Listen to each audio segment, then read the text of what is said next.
విశాఖపట్నం మధురవాడకు చెందిన ఫోటోగ్రాఫర్ సాయి కుమార్ అత్యంత దారుణంగా విశాఖలో మిస్ అయి తూర్పుగోదావరి జిల్లా రావులపాలెం గోదావరి ఒడ్డున అత్యంత దయనీయమైన పరిస్థితిలో హత్యకు గురి కావటం తీవ్ర సంచలనం రేపుతోంది. Avira Women's Day special offer 50% off on IUI IVF valid till 8th March. అసలు అబ్బాయికి ఎంతో ఇంట్రెస్ట్ గా ఫోటోగ్రఫీలోనికి వచ్చాడు. తన వీడియోస్ కానీ ఇన్స్టాగ్రామ్ లో తను పోస్ట్ చేసిన వీడియోస్ చూస్తే తనకి తను ఎంచుకున్న రంగంపై ఎంత ఆసక్తి ఉందో అర్థమవుతుంది. ఎందుకంటే ఏదైనా ఒక రంగంలో కమిట్మెంట్ తో పనిచేస్తే ఇలా ఉంటుంది, ఒక ప్యాషన్ గా అడుగు పెడితే గనక ఎంత ఇంట్రెస్ట్ గా దాంట్లో తనేంటో ప్రూవ్ చేసుకోవాలి అనే తపన తనలో కనపడుతోంది ఆ వీడియోస్ చూస్తే. అలాంటిది ఒక యువకుడు, ఒక మంచి ఫోటోగ్రాఫర్ ఒక ఈవెంట్ కోసం అని వెళ్ళి ఇలా అత్యంత దారుణంగా హత్య కాబట్టం ఇప్పుడు ఎవరు జీర్ణించుకోలేని పరిస్థితి. అసలు విశాఖలో మిస్ అయి అక్కడ హత్య కాబట్టడానికి అసలు కారణం ఏంటి? ఎవరు అబ్బాయిని ఇక్కడి నుంచి ఈవెంట్ ఆన్లైన్లో బుక్ చేసుకొని తీసుకువెళ్ళింది? ఇవన్నీ కూడా ఎన్నో ఎన్నో ఎన్నో సందేహాలకు తావిస్తున్నాయి. అయితే ఇప్పటికే పోలీసులు ఇది చాలా సీరియస్ కేసుగా నమోదు చేసి విచారణ కూడా చాలా వేగవంతం చేశారు. ఈ నేపథ్యంలోనే కొంతమందిని కూడా అదుపులోనికి తీసుకున్నారు. ప్రస్తుతం మనమైతే విశాఖ మధురవాడలో ఫోటోగ్రాఫర్ సాయి కుమార్ వాళ్ళ ఇంటి దగ్గర ఉన్నాం. ఇక్కడ బంధువులంతా చూస్తున్నాం మనం. తీవ్ర దుఃఖ సముద్రంలో మునిగిపోయారని చెప్పొచ్చు. ఎందుకంటే అబ్బాయి ఫొటోస్ చూస్తేనే చాలు ప్రతి ఒక్కరికి కళ్ళంట నీళ్ళు వచ్చేస్తున్నాయి. ఎందుకంటే చాలా అందమైన అబ్బాయి, చాలా మంచి తెలివైన అబ్బాయి. ఫోటోగ్రఫీలో తనేంటో మంచి ఈవెంట్స్ అన్నీ కూడా చేసి తనేంటో ప్రూవ్ చేసుకున్నటువంటి అబ్బాయి ఇలా అర్ధాంతరంగా ఎవరి చేతిలోనో ఎందుకో తెలీదు హత్యకు గురి కాబడటం ఈ మధ్య చూస్తున్నాం మనం. ఒక చోట మిస్ అవుతూ మరొక చోట ఎక్కడో హత్యకు గురి కాబడుతున్న కేసులు నమోదు కావడం వల్ల కూడా బంధువుల్లో ఒక రకమైన ఆందోళన. ఎక్కడైనా ఇంట్లో ఒక వ్యక్తి మిస్ అయితే, మిస్సింగ్ కేస్ ఫైల్ అయితే వెంటనే ఒక రకమైనటువంటి ఆందోళన కుటుంబ సభ్యులు బంధువుల్లో నెలకొంటుంది, బంధువుల్లో కూడా కనపడుతోంది. సో ఈ నేపథ్యంలోనే ఈ కేసు కూడా అలాంటిది అని చెప్పొచ్చు. ప్రస్తుతానికైతే సాయి కుమార్ వాళ్ళ మామయ్య గారు మనతో పాటు ఉన్నారు. సార్, ఏమైందండి? మీకు తెలిసిన ఇన్ఫర్మేషన్? మాకు ఏం తెలియదు. మాకు వచ్చింది న్యూస్ వచ్చింది, తీసుకెళ్ళారంటే న్యూస్ వచ్చింది మాకు. అయితే ఇద్దరు తీసుకెళ్ళి సింగిల్కి వెళ్ళాడు అబ్బాయి ఆన్లైన్లో. అక్కడ రాజమండ్రి దిగి రాజమండ్రి నుంచి ఇద్దరు తీసుకెళ్ళి ఆ కారులో అరెస్ట్ చేసేసారు అనమాట. చంపేశారు కుటుంబాన్ని. తీసుకెళ్ళి వేరే దగ్గర తీసుకెళ్ళి తప్పేశారు. మాకు తెలిసింది న్యూస్. చాలా దారుణం అండి. అంటే ఆన్లైన్ లో ఈవెంట్ ఉంది అని బుక్ చేసుకున్నప్పుడు తిను చక్కగా ఒక ఈవెంట్ కి వెళ్తున్నాను, మంచిగా డబ్బులు వస్తాయి, అలాగే ఒక ప్రోగ్రామ్ చేస్తున్నానని ఎంతో సంతోషంగా వెళ్ళుంటాడు. వచ్చిన వాళ్ళు కూడా ఇక్కడ అంటే మధురవాడలో బక్కనపాలెంలో ఉన్న సాయి కుమార్ ఇంటికి అంటే ఇక్కడికి వచ్చి పికప్ చేసుకున్నారా? లేదు, అక్కడ నుంచి. ఎక్కడి నుండి? రాజమండ్రి నుంచి. రాజమండ్రి నుండి. ఇక్కడ నుంచి తిని ఎలా వెళ్ళాడు సాయి కుమార్? ట్రైన్ లో వెళ్ళాడు. ట్రైన్ లో వెళ్ళాడు. ట్రైన్ నుంచి అక్కడ నుంచి పికప్ చేసుకుని జస్ట్ స్టేషన్ మూవ్ అయిన తర్వాత కార్లో వచ్చేసి తీసుకెళ్ళి కప్పేసాడు. ఎప్పుడండి? ఎప్పుడు వెళ్ళాడు? సాయంకాలం వెళ్ళినట్టు. ఆదివారం సాయంకాలం, మార్నింగ్ సోమవారం నాకు తెలిసి మాకు సోమవారం సాయంకాలం. ఇప్పుడు కంప్లైంట్ ఎప్పుడు ఇచ్చారు? వాళ్ళ మదర్ వాళ్ళు తన బుధవారం ఇచ్చాడంటే బుధవారం ఇచ్చారండి. బుధవారం అంటే ఆల్రెడీ ఫోన్ కాంటాక్ట్ కి మనకు కలెక్ట్ అవ్వలేదు అనేసి మండే ట్యూస్డే తెలిసింది అనమాట. మండే వెళ్ళాడు ఈ అబ్బాయి ఇక్కడ నుంచి. మండే నైట్ నుంచి స్విచ్ ఆఫ్ రావడంతో వీళ్ళకి అనుమానం వచ్చింది. ఆ అబ్బాయికి ఆల్రెడీ అనుమానం వచ్చే కార్ నెంబర్ అది పెట్టాడు. కార్ నెంబర్ పెట్టిన తర్వాత వాళ్ళ మదర్ ఏంటంటే వాట్సాప్ ఆన్లైన్ లో లేకపోవడం వల్ల అది చూడలేదు. మరుసటి రోజు మంగళవారం చూసి ఇదేదో జరిగిందని చెప్పి కంగారు పడుతూ బుధవారం వాళ్ళ చెల్లెలకి అన్నదమ్ములకి అందరికీ చెప్పి ఆ రోజు ఈవినింగ్ చేసి వెళ్ళి పోలీస్ కంప్లైంట్ అయితే ఇచ్చారు. సోమవారం నుంచి కూడా సాయితో ఎలాంటి కమ్యూనికేషన్ ఏం లేవు మేడం, ఏం లేవు, కాంటాక్ట్స్ ఏం లేవు. కానీ అక్కడికి వెళ్ళాక అబ్బాయికి డౌట్ అయితే రావడం వచ్చింది. వెళ్ళేటప్పుడు వెళ్తున్నానని చెప్పి వెళ్ళాడు. మార్నింగ్ 10 ఈవెంట్స్ కి నేను రాజమండ్రి ఈవెంట్ చేయడానికి వెళ్తున్నాను, 15 days వరకు నాకు ఈవెంట్ ఉంటది, నచ్చితే ఉంటాను, లేదంటే 3-4 రోజులు వచ్చేస్తానని చెప్పి వెళ్ళడం అయితే వెళ్ళాడు.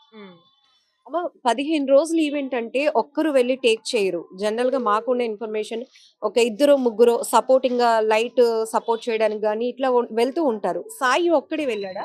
సాయి ఒక్కరే వెళ్ళారు. సినిమా ఈవెంట్స్ కానీ వెళ్ళారు, సినిమా షూటింగ్ కానీ వెళ్ళాడు. అవతల అబ్బాయి ఫోటోగ్రాఫర్ అని వెళ్ళాడు. కెమెరాస్ అన్ని ఫోటో పెట్టమన్నాడు. కెమెరాస్ అన్ని ఫోటో పెట్టాక తీసుకొని రా అనేసి అన్నాడు. కెమెరా ద్వారా ఆ అబ్బాయిని ఇలా చేశారు. మరొకరు ఎవరైనా వెళ్ళడానికి ఇక్కడ మ్యారేజ్ తో పాటు ఈవెంట్ ఏంటమ్మా Marriage మూవీ ఉంటుంది. మూవీ షూట్స్ అంటున్నారు ఏంటి? ఆ అబ్బాయి మూవీ షూట్స్ తీస్తాడు, సాయి.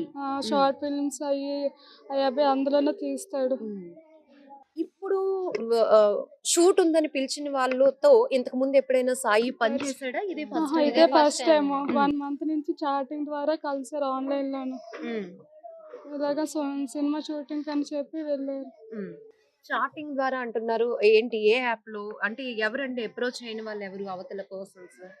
ఆ అబ్బాయి మెయిన్ క్యాండిడేట్. ఆ అబ్బాయి ఫస్ట్ ఈ అబ్బాయికి పరిచయం అబ్బాయి కూడా.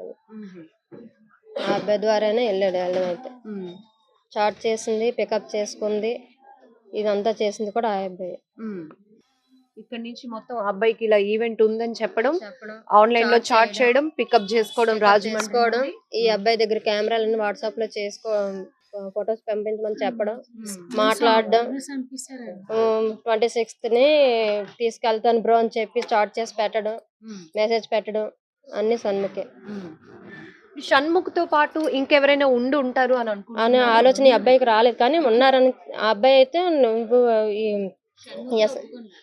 రమ్మని చెప్పాడు. కానీ అక్కడ వాళ్ళందరూ గ్యాదర్ అవుతారు అనుకున్నారు, కానీ మధ్యతోలోని అబ్బాయిని తీసుకెళ్లేటప్పటికే గ్యాదర్ అయ్యారు వీళ్ళందరూ. చాలా దారుణం అమ్మా. అంటే ఈ ఇన్సిడెంట్ లో మొత్తం పోలీసులు కూడా చాలా సీరియస్ గా టేకప్ చేశారు కేసుని. షణ్ముఖ్ తో పాటు ఇంకెవరైనా ఉన్నారా? మన వైజాగ్ కి సంబంధించిన వాళ్ళు కూడా ఎవరైనా ఉండి ఉంటారా? వైజాగ్ లో అంటే మాకు ఇప్పటి వరకు అయితే తెలియదు. ఈ కాల్ డేటా ప్రకారం తీసిన వీళ్ళ డేటా ప్రకారం అయితే అమ్మాయికి ఒక గర్ల్ ఫ్రెండ్ ఉందని చెప్పి, కంచరపాలెంలోని అమ్మాయి గర్ల్ ఫ్రెండ్ ఉందని చెప్పి షణ్ముఖి గర్ల్ ఫ్రెండ్ ఉన్నట్టు డేటా ద్వారా తెలిసింది. దాని ద్వారా పోలీసులు కూడా ప్రొసీజర్ ముందుకు చేశారు. దాని ద్వారానే వెళ్ళారు. షణ్ముఖ్ గర్ల్ ఫ్రెండ్ కి తినకి ఏమైనా పరిచయం ఉందా? లేదండి, సాయికి అమ్మాయికి ఏం పరిచయం లేదు. అది ఆ డేటా కూడా అటు నుంచి వచ్చిన డేటా అంటే అబ్బాయి కాల్ డేటా ద్వారా, షణ్ముఖ్ డేటా ద్వారా ఈ అమ్మాయి మనకు తెలిసింది.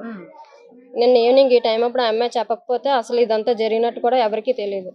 ఎవరు చెప్పారండి? ఆ అమ్మాయి చెప్పింది. అమ్మాయి పేరు మనకు తెలియదు. ఏం చెప్పింది? తను ఏం చెప్పింది? ఇలా మీ అబ్బాయిని కెమెరాల గురించి ఇలా తీసుకెళ్తున్నారు, ఇలా చేస్తామని అన్నారు, నేను వద్దని చెప్పానని కూడా అమ్మాయి చెప్పింది. అమ్మాయి ముందు ప్లాన్ చేసుకున్నారు. ప్లానింగ్ అది కూడా తిన దగ్గర ఏ ఎక్విప్మెంట్ ఉందో తెలుసుకొని ఫస్ట్ ఫొటోస్ పెట్టండి, మీకు షూటింగ్ మేము ఆఫర్ చేస్తున్నాము, బుక్ చేసుకోవాలనుకుంటున్నాము అని చెప్పి అప్పుడు ఈ ఎక్విప్మెంట్ కోసం మాత్రమేనా? అవునండి, దానికోసం. అదంతా ఎంత ఖరీదు ఎక్విప్మెంట్ ఉంది సాయి దగ్గర? 15 lakhs వరకు ఉంటది. 12 lakhs నుంచి 15 lakhs వరకు ఉంటది. అది రీసెంట్ గా కొన్ని కెమెరాలని కూడా తెలిసింది మాకు. కొన్ని కెమెరాలు రీసెంట్ గా కొన్నాడట ఈ అబ్బాయి కూడా. చాలా ప్యాషన్ గా ఈ ఫీల్డ్ లోకి వచ్చినట్టు కనపడుతుంది. తన వీడియోస్ కూడా మేము చూసాం. చాలా అంటే నేచర్ ని క్లిక్ చేయడం గానీ, తన ఫోటోగ్రఫీ అవి చాలా బాగా అనిపించింది. అంటే తిను ఎప్పటి నుంచి అండి ఈ ఫీల్డ్ గురించి దిగాడు? తిను ఇప్పుడు వెళ్ళింది కూడా అమౌంట్ గురించి అయితే కాదు. తిను ముందుకి ఇంకొద్దిగా ఏమైనా ప్రాపర్ గా ఎదగొచ్చు అని చెప్పి వెళ్ళాడే గానీ అమౌంట్ గురించి అయితే కాదు. ఎందుకంటే ఆల్రెడీ అబ్బాయికి వచ్చిన ఈవెంట్స్ అంటూ ఉన్నాయి ఇక్కడ కొన్ని. అవన్నీ వదులుకోనంటే 15 days ఆఫర్ మనం ఎందుకు వదులుకోవాలి, కొద్దిగా ముందుకు వెళ్ళొచ్చు కదా, మన భవిష్యత్తు బాగుంటది ఏమని చెప్పి వెళ్ళాడే గానీ ఇలాగ అయిపోతానన్న ఆలోచన అంటే ఈ అబ్బాయికి రాలేదు. అది ఏమన్నా వచ్చినట్టున్నా, కొద్దిగా అనుమానం ఏమన్నా ఉన్నా ఎవరికైనా ఫోన్ చేయడం కానీ, ఇంటి దగ్గర చెప్పి వెళ్ళడం కానీ జరిగింది. అంటే వాళ్ళు బాగారాలు కూడా ఆల్రెడీ ఈవెంట్స్ అయితే చేస్తుంటారు. వాళ్ళతో ఆ రోజు వెళ్ళేటప్పుడు కూడా నేను ఒక్కడనే వెళ్తున్నాను పిన్ని అని కూడా అన్నాడు. నాకు చిన్న పని మీద నన్ను డ్రాప్ చేశారు కూడా పిఎం పాలెం మా ఊరి నుంచి. ఆ రోజే వెళ్ళేటప్పుడు ఆల్రెడీ 2 bags, బ్యాగ్ ఒకటి ఫ్రంట్ ఒకటి స్కూటీ మీద పట్టుకొని వెళ్తున్నాడు. వెళ్ళేటప్పుడు నేను ఇలా బయటకు వెళ్తున్నాను పిన్ని అని చెప్పాడు. నిన్ను డ్రాప్ చేస్తాను రా పిన్ని అని చెప్పి నన్ను పిఎం పాలెం, ఇక్కడ మా బకన్పాలెం నుంచి పిఎం పాలెం నన్ను డ్రాప్ చేశాడు. సోమవారం ఎన్ని గంటలు? 10:15కి 10:15కి దిగబెట్టేసి నేను అమ్మ దగ్గరికి వెళ్ళి వెళ్తున్నానని చెప్పేసి అన్నాడు. వాళ్ళ అమ్మ దగ్గరికి, అదే కార్చెట్కి వాళ్ళ అమ్మ ఫ్యాన్సీ షాప్ అనమాట, అక్కడికి వెళ్తున్నాను పిన్ని అని చెప్పాడు. వాళ్ళ మదర్ దగ్గరికి వెళ్ళి ఇవన్నీ ఇచ్చేసి 12ంటికి ట్రైన్కి అయితే బయలుదేరి వెళ్ళడం అయితే వెళ్ళాడు ఇక్కడ నుంచి.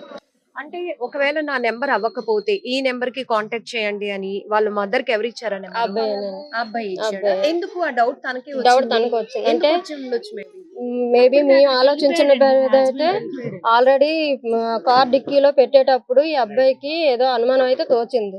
తోయడం వల్ల బ్యాగులు కార్ డిక్కీలో పెట్టేసి కూర్చుండడం అయితే కూర్చున్నాడు. కూర్చున్న తర్వాత ఇంకా ఏదో అనుమానంతో వాళ్ళకి తెలియకుండానే మెసేజ్ పెట్టాడు అనుకుంటున్నారు. కార్ ఫోటో కూడా పెట్టాడంట కదా తను. వాళ్ళ మీద అనుమానంతోనే లగేజ్ బ్యాక్ సీట్ లో పెట్టేటప్పుడు వాళ్ళ మీద అనుమానంతోనే ఆ నెంబర్ తీసి వాట్సాప్ పంపించారు. పంపడం ఏం న్యాయం కోరుతున్నారు అని చెప్పాలంటే చెప్పండి. అంటే ఈ కుటుంబానికి జరిగిన అన్యాయం ఆ కుటుంబానికి జరగాలండి, అది మా ఎదురుగా జరగాలి. అంటే మీడియాలో మీరు ఎక్కడో ఏదో కాదు, మాకు తీసుకొచ్చి మా దగ్గర పోలీస్ స్టేషన్లోనో లేకపోతే మా ఇంటి దగ్గర వీడికి ఏదైతే అన్యాయం జరిగిందో అదే అన్యాయం మా కుటుంబానికి జరగాలి, అది మేము చూడాలి అంతేనండి. సాయికి మీరేం చేస్తారు? వరుస పెద్దమ్మ గారు సో ఆ రోజు ఈవెంట్ కి వెళ్ళినప్పుడు అంటే లాస్ట్ గా మీరు మాకు సాయిని ఎప్పుడు చూసారు? తెలీదండి. మామూలుగా ఎలా ఉంటాడు సాయి ఇంటి దగ్గర? తనైతే తన పని చేసుకుని ఇంట్లో ఉంటాడు. ఆయన ఎవరు ఊసేస్తాడు, ఎవరు జోలు ఎత్తాడు, ఆయన పని వెళ్ళేటప్పుడు వెళ్తాడు, వచ్చేటప్పుడు వస్తాడు, అంతవరకే చూస్తాం. అంటే ఇంట్లో ఉంటాం కాబట్టి. అంటే ఇరుగు పొరుగు వాళ్ళకి తెలుస్తుంది ఈ కుర్రోడికి ఇదంటే ప్యాషన్, ఆడికి దీని మీద ఇంట్రెస్ట్ ఉంటే పై స్థాయికి వెళ్తానని వెళ్ళాడు, ఏకంగా పైకి పంపించారు అన్ని. ఆడు జీవితంలో పైకి వెళ్ళగాలనుకున్నాడండి, లైఫ్లో లేకుండా చేసేసారు. అది మాత్రం వాస్తవం అండి. కాకపోతే వెనకాల ఎంతమంది కుట్ర పన్నారు, ఎవరి వల్ల వచ్చిందో అంటే కుటుంబీకులో బయట వాళ్ళు దగ్గర వాళ్ళు అవన్నీ మాకు తెలియదు కదా, ఆ ఇన్ఫర్మేషన్ మీరు లాగాలి. మాకు అన్యాయం జరిగింది కాబట్టి వాళ్ళ కుటుంబానికి కూడా అన్యాయం జరిగింది అంటే ఏ పేరెంట్స్ అయినా వాళ్ళు పిల్లడు పోయితే ఎంత బాధపడ్డారు, మాకు అదే బాధ వచ్చిందని తెలియాలి. ఆ ఫ్యామిలీ ఎలాంటిదో మాకు తెలియదు, మా ఫ్యామిలీకి జరిగిన అన్యాయం అక్కడ జరిగితే మాకు అంటే అడు బతకపోయినా పర్లేదు కానీ మా బాధ అలాంటిది. మా చేతులారా ఏదో చేసినట్టుగా లేదా మా కళ్ళారా చేయించినట్టు చూపించండి మాకు. అది మీరు పోలీసుల ద్వారా చేస్తారో మీరు చేస్తారో ఏం చేస్తారో కానీ మాకు జరిగిన అన్యాయం ఆయన జరిగితే చాలు, అది మేము చెప్పేది అదేనండి. కుటుంబ సభ్యులు చెప్తున్న మాటలు వింటుంటే చాలా బాధగా అనిపిస్తోంది. ఎందుకంటే సాయి ఒక ఈవెంట్ తనేంటో ప్రూవ్ చేసుకోవాలని వెళ్ళాడు. ఇలాంటి సందర్భంలో మాట్లాడిస్తున్నామని కాదు కానీ చాలా మిస్ అవుతున్నారు. ఎందుకంటే తమ్ముడిని కోల్పోయిన బాధ. మీకేం చెప్పాడండి? అంటే చెప్పాడా ఒక మంచి ఈవెంట్ దొరికింది మంచిగా వెళ్తున్నాను అంటే వాడికి ఎప్పుడు కూడా సినీ ఫీల్డ్ సైడ్ వెళ్ళాలనే ప్యాషన్ అయితే ఉండేది. ఇటు ఈ సర్వైవ్ అవ్వడం కోసం వెడ్డింగ్ ఫోటోగ్రఫీస్ అలాంటివి చేస్తూ ఉండేవాడు, కానీ ప్యాషన్ మాత్రం ఆ ప్యాషన్ని బాగా యూజ్ చేసుకుంటున్నాడు. వీడికి వాడికి ఖచ్చితంగా ఒక మ్యూచువల్ కాంటాక్ట్ ఉంటుంది, అది ఎవరో మాకు పోలీసులు మాత్రం కనుక్కోవాలి. ఎందుకంటే ఇక్కడ ఉన్నవాడు రాజమండ్రి, వాడికి తెలీదు. వీడికి వాడికి ఉన్న మ్యూచువల్ కాంటాక్ట్ ఒకడు ఉంటాడు, వాడిని ఎవరో మాత్రం పోలీసులు కనుక్కోవాలి, వాడిని కూడా వదలకూడదు. జస్ట్ మీతో ఏమైనా షేర్ చేసుకున్నాడా అండి? ఇలా ఆన్లైన్ లో ఒక ఈవెంట్ బుక్ చేశారు, మూవీ షూట్ కి వెళ్తున్నాను, ఇన్ని డేస్ వాళ్ళు ఇంత అమౌంట్ ఇస్తున్నారు, ఇట్లా ఏమైనా మీకు చెప్పారు? అయితే ఎవరితోని షేర్ చేసుకోలేదు. ఈ 15 days ఈవెంట్ అనేది ఎవరితోని షేర్ చేసుకోలేదు.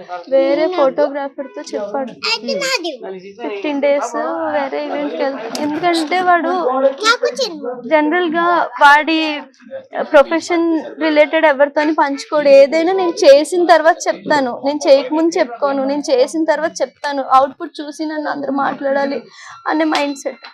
సో వాడు ఇది కూడా చేసిన తర్వాతే చెప్దాం అనుకున్నాడు, అందుకనే చెప్పుకోలేదు. ఇక్కడ వచ్చాయి కదా ఈవెంట్స్, ఈ డేట్స్ లో 26th ఇవన్నీ బాగా బిజీ డేట్స్, వెడ్డింగ్ డేట్స్, ఇవన్నీ వదిలేసుకొని వాడు వెళ్తూ ఎవరికైతే ముందుగా డేట్ ఇచ్చాడో వాళ్ళకి చెప్పాడు, నేను ఇలాగా సారీ మీ డేట్ ని క్యాన్సిల్ చేస్తున్నాను, నాకు 15 days కంటిన్యూస్గా ఈవెంట్స్ వచ్చాయి, దానికి వెళ్తున్నాను, సినీ ఫీల్డ్ అని చెప్పి ఆశ చూపించారు వాడికి.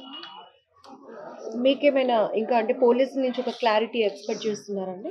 వీడికి వాడికి ఉన్న మ్యూచువల్ కాంటాక్ట్ ఎవరు తెలుసుకోవాలి. అది ఇంకోటి, వాడిని అయితే వదలకూడదండి, వాడు చిన్న పిల్లడు అని థాట్ అసలు ఎవరికి రాకూడదు. చిన్న పిల్లడు అయితే వాడు అంతలాగా కార్లోనే మర్డర్ చేసేంత మైండ్ ఆ చిన్న పిల్లలది. వాడు చిన్న పిల్లడు అని మాత్రం వదిలేయొద్దు ప్లీజ్, అందరికి ఇదే రిక్వెస్ట్ చేస్తున్నాను. మర్డర్ చేసింది చిన్న పిల్లోడు కదా అని చెప్పి మాత్రం వాడికి తొందరగా బెయిల్ ఇవ్వడం అలాంటిది చేయొద్దు ప్లీజ్. చిన్న పిల్లోడు అయితే ఎంత క్రూయల్ గా ఆలోచిస్తాడా అసలు, నా తమ్ముడు ఎంత నరకం చూసుంటాడు అప్పుడు. చాలా బాధాకరం. ఎందుకంటే వాళ్ళ సిస్టర్ గాని బంధువులు, పిన్ని, సాయి వాళ్ళ పిన్ని అందరూ మాట్లాడుతున్నారు తనేంటో ప్రూవ్ చేసుకోవాలి. ఎక్కువగా డబ్బు సంపాదన ఆలోచన కాదు కానీ ఫస్ట్ తనకి సినిమా ఫీల్డ్ పై ఉన్నటువంటి ఒక ప్యాషన్, ఒక ఇంట్రెస్ట్ ఈ రోజు అంత దూరం తీసుకువెళ్లేలా చేసింది ఎవరో తెలియదు. ఆన్లైన్ లో అయితే తన ఈవెంట్ 15 days పాటు షూట్ ఉంటుందని బుక్ చేసుకోవడం వల్ల వాళ్ళు రాజమండ్రిలో పికప్ చేసుకున్నారు. ఇంతలోనే ఒక వీళ్ళు బంధువులు చెప్తున్నట్టుగా షణ్ముఖ్ అనే అబ్బాయి, అంటే అబ్బాయే కానీ తను ఎంత క్రూయల్ మైండ్ తో ఉన్నాడు, తన తమ్ముడిని పొట్టన పెట్టుకున్నాడు అంటూ ఆ అక్క ఆవేదన వ్యక్తం చేస్తోంది. కన్నీళ్లతో పోలీసులను కూడా వేడుకుంటుంది. ఖచ్చితంగా ఇందులో ఎవరో ఇన్వాల్వ్మెంట్ ఉంది, ఆ ఇన్వాల్వ్ అయిన వ్యక్తులు ఎవరు అన్నది బహిర్గతం చేయాలి. ఖచ్చితంగా తన తమ్ముడికి అంటే కుటుంబానికి జరిగిన తీరని లోటు ఏదైతే ఉందో ఖచ్చితంగా న్యాయం చేసి దాన్ని పూడ్చాలి అని అక్క కూడా కోరుకుంటుంది. ఇక్కడ మిగతా వాళ్ళు కూడా మాట్లాడినట్టు ఈ మధ్య మనం చూస్తున్నాం అపరిచిత వ్యక్తులతో ఎంత ప్రమాదం అంటే అసలు వాళ్ళెవరో తెలీదు, ముక్కు తెలీదు, ముఖం తెలీదు, కానీ నమ్మడం అనేదే ఇక్కడ పెద్ద బలహీనతగా మారిందని చెప్పొచ్చు. ఎంతెంత దూరమైనా వెళ్ళిపోతా ఉన్నారు. సో ఇంకొంచెం డెప్త్ గా అవతల వాళ్ళు ఎందుకు 15 days నాకే ఈ ఆఫర్ ఇస్తున్నారు, ఈ షూట్ కి నన్నే బుక్ చేసుకున్నారు, మధ్యలో మ్యూచువల్ గా ఉన్న కాంటాక్ట్స్ ఏంటి, ఇవన్నీ కూడా కొంచెం డెప్త్ గా ఆలోచించి ఉంటే, ప్యాషన్ ఒకటే కాదు, ఇష్టం ఉంటే సరిపోదు, ఇంకొంచెం కొంత జాగ్రత్త కూడా అవసరం. అలాంటి సందర్భాలు కూడా ఉన్నాయి, జాగ్రత్త పడాల్సిన పరిస్థితులు కూడా ఉన్నాయి అనేది ఈ ఘటన ద్వారా కూడా మనందరికీ అర్థమవుతుంది. ఏదేమైనా సాయి కుటుంబంలో జరిగిన తీరని లోటు చాలా బాధాకరం అని చెప్పాలి. దయచేసి వాడిని మాత్రం తాగుబోతులు మాత్రం చేయకండి. ఎవరు చెప్తున్నారు అలా? ఒక 10 టీవీ న్యూస్ వాడు మద్యం సేవించి తర్వాత హత్యకి గురయ్యాడు అని చెప్పి రాశారు. వాడికైతే ఆల్కహాల్ అలవాటే లేదు. దయచేసి వాడిని మాత్రం తాగుబోతు చేయకండి. మీరేం న్యాయం కోరుతున్నారమ్మా ఈ కేసులో? పోలీసులు తెలియను మాట్లాడకూడదు, ఫ్రెండ్స్ అని చెప్పకూడదు. వాళ్ళిద్దరిని పరిచయంతో ఫ్రెండ్స్ ఎలాగైనా అవుతారు? అసలు ఎవరైనా ఫ్రెండ్స్ అవుతారా 4 days పరిచయంతో? మీరు చెప్పండి. 4 days స్టార్టింగ్ చేసుకుంటే ఫ్రెండ్స్ అయిపోతారా? ఒక ఈవెంట్ కి పిలిచిన వాడు ఫ్రెండ్ అయిపోతాడా? వాళ్ళిద్దరు ఫ్రెండ్స్, ఫ్రెండ్ తో వెళ్ళాడు, ఫ్రెండే చంపాడు, స్నేహితుడే చంపాడు. వాడు ఫ్రెండ్ ఎలాగవుతాడు వాడికి? మద్యం సేవించారని అంటున్నారు. మద్యం వాడికి అసలు అలవాటు లేదు. వాడు చెప్పడం అయితే మేము వాడు అలవాట్లు ఆ షణ్ముఖ్ అనేవాడు అక్కడ చెప్పారు అని చెప్పి మాకు ఇన్ఫర్మేషన్ వచ్చింది. ఏమనంటే వాడు నాకు అలవాటు లేదు, నాకు వద్దు అని బలవంతం చేసిన అంటే వాడి శాడిజం అక్కడ చూపించాడు. వాడు బలవంతంగా కాళ్ళు చేతులు పట్టుకొని వాడు నోట్లో పోసాడంటే వేరు. నాకు అలవాటు లేదు, నాకు వద్దు అన్నా సరే వద్దు అని అంటున్నా కూడా బలవంతంగా పోసాడంట. అది వాడు ఒప్పుకున్నాడు అక్కడ.